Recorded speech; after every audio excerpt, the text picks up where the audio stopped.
Udah, mau ibadah, Pak. Mau ibadah dulu.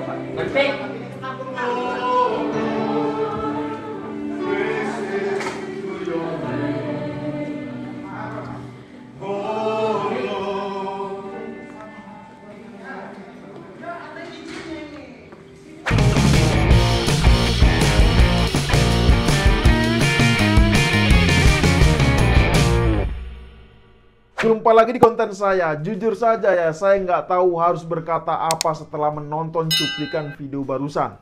Dan tahu nggak, lagi-lagi pelakunya itu adalah gerombolan kadrun. Ya, jadi baru-baru ini video tersebut ini viral di media sosial. Mulai dari media sosial Twitter, Facebook, Instagram, dan bahkan juga media sosial TikTok. Jadi dari informasi yang saya baca, pelarangan ibadah umat Kristen tersebut terjadi di Gereja Kristen Kemah Daud atau GKKD Bandar Lampung. Nah, lokasi tempatnya ini berada di Jalan Soekarno-Hatta, Gang Anggrek RT 12, Kelurahan Raja Badajaya, Kecamatan Raja Basa, Bandar Lampung. Jadi pelarangan ibadah tersebut terjadi pada hari Minggu 19 Februari sekitar jam setengah 10 pagi. Ya jujur saja ya, saya gak habis pikir, kok ya masih saja ada pelarangan ibadah yang dilakukan oleh oknum biadab di negeri ini? Bukankah negara ini negara Pancasila? Bukankah konstitusi kita menjamin bahwa setiap warga negara bebas untuk memeluk agama dan beribadah sesuai keyakinan masing-masing?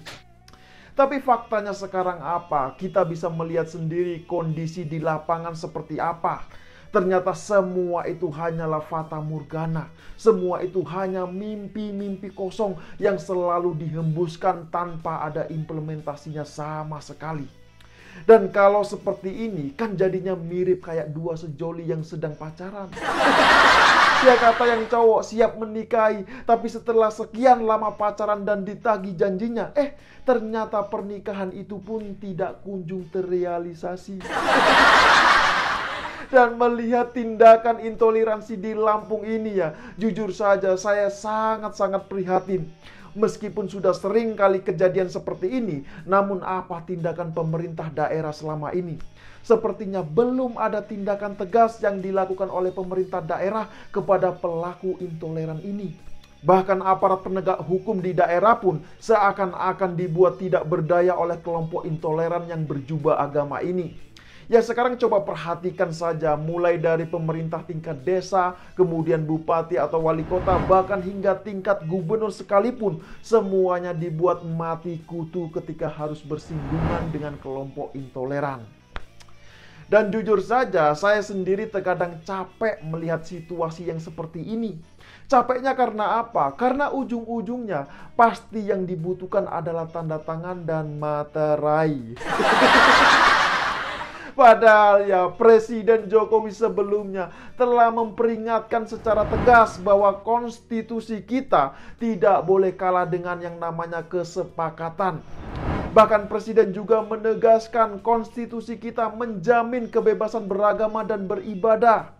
Nah, biar lebih jelas ya, silakan bisa disimak terlebih dahulu cuplikan video Presiden berikut ini. Konstitusi tidak boleh kalah dengan kesepakatan. Ada rapat FKUB misalnya, maka tidak memperbolehkan membangun tempat ibadah. Hati-hati loh, konstitusi kita hati-hati menjamin itu. Ada peraturan wali kota atau ada instruksi bupati. Hati-hati, kita semua harus tahu masalah ini. Konstitusi kita itu memberikan kebebasan beragama dan beribadah. Meskipun hanya 1, 2, 3 kota atau kabupaten, tapi hati-hati mengenai itu. Karena saya lihat masih terjadi. Dan saya berpikir, sesusah itukah orang yang akan beribadah.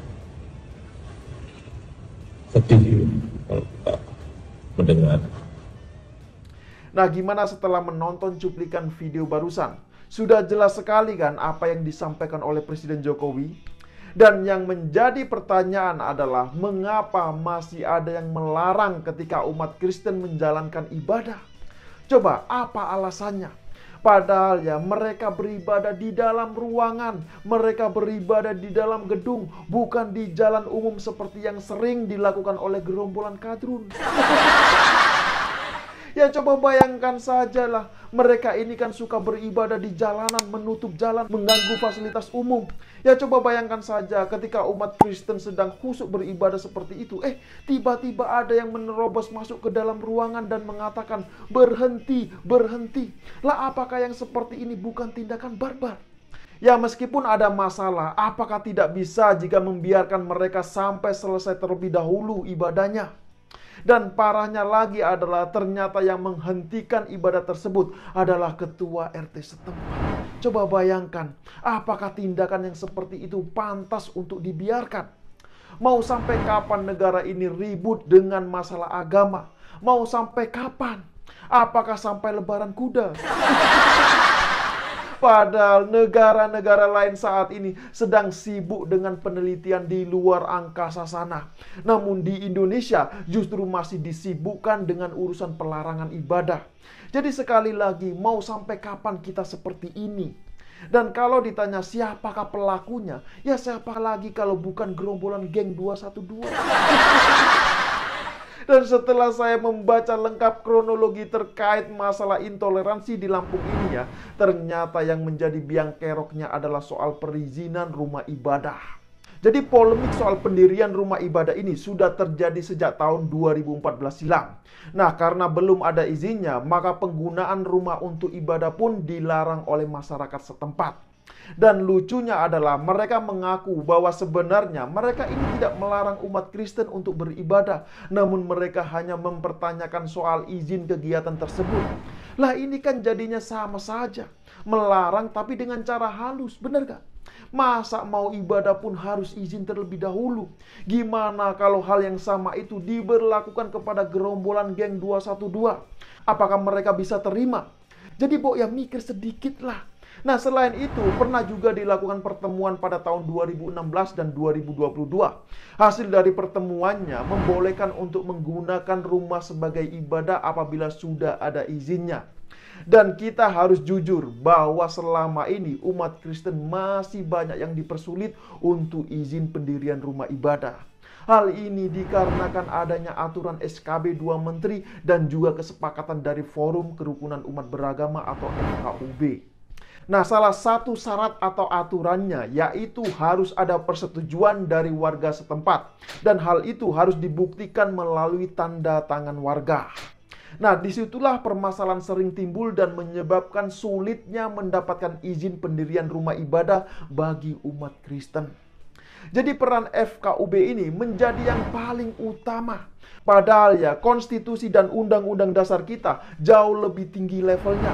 Tapi mengapa FKUB ini bisa mengangkangi konstitusi kita? Ini kan jelas gak masuk akal, bener gak? Lagian kalau mau jujur, banyak masjid di Indonesia ini yang tidak ada izinnya.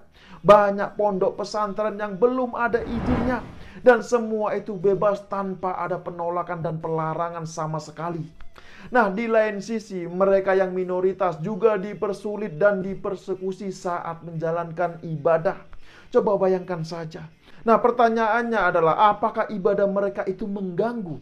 Padahal ibadah mereka ini kan cuma seminggu sekali. Lah kita umat Islam sehari 5 kali ibadah. Belum lagi kalau ada acara pengajian, tahlilan, dan lain-lain. Jadi kalau mau dibilang mengganggu, siapakah yang lebih merasa terganggu? Coba dipikir dan dijawab secara jujur. Jadi sudahlah, mari kita ini saling menghormati dan menghargai satu sama lain. Kita memang bukan saudara seiman, namun kita adalah saudara dalam kemanusiaan. Maka dari itu sudah sepantasnya kita ini saling menjaga toleransi. Nah jadi gimana? Setujukah dengan pendapat saya? Ya silakan berikan komentarnya di bawah. Ya saya kira demikian dululah opini singkat Okedum kali ini. Pesan saya, jaga terus NKRI. Terima kasih buat yang sudah like dan menonton video ini dari awal hingga akhir. Dan sampai jumpa di episode Okedum selanjutnya.